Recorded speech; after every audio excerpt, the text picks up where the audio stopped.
quel magnifique centre de Rabariboni.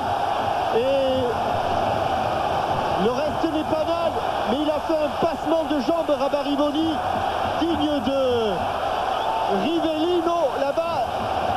Dommage que ce soit côté opposé aux caméras, mais il fait un passement de jambes, il redresse son ballon. La tête de Steve Marley. Andy Goram n'est pas très clair sur ce coup-là, mais il vient de très loin, Steve Marley.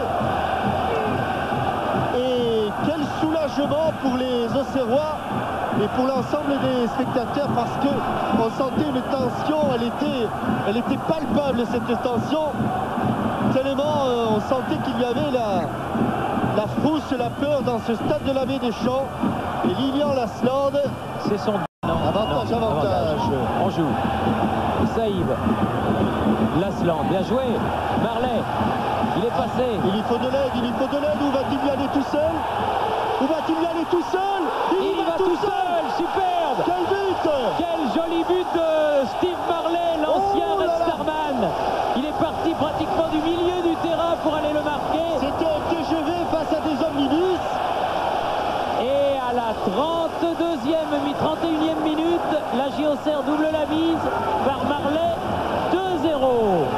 Au départ, il s'est un petit peu arrêté croyant une faute de main. Steve Marley va prendre le ballon à hauteur du milieu de terrain, résister à un premier tacle, embarquer, il va hésiter une fraction de seconde, puis il va continuer, fixer le capitaine qui s'efface un petit peu. Il bénéficie d'un contre favorable, non, même pas, il pique le ballon au-dessus de Andy Goram. Et Yann Ferguson, qui l'a poursuivi, n'a jamais réussi à le remonter. Cove s'efface, petit ballon piqué, 2-0, ça dégage bien l'horizon. C'est quand même un peu stéréotypé le jeu des Écossais. Ah, ils y croient pas trop, les Écossais, avec une faute de Sylvestre là. Il va leur valoir un coup franc intéressant. L'une des rares et des premières fautes. Le ballon est à 30 mètres. Et Traynor Steven va mettre dans le paquet, sans doute sur la tête de ses défenseurs centraux qui sont venus là.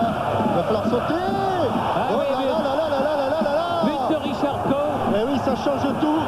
Les défenseurs centraux étaient là et coach, quelle erreur d'inattention. On a senti qu'il y avait un relâchement dans la défense. 34e minute. Danjou saute, il est un peu court.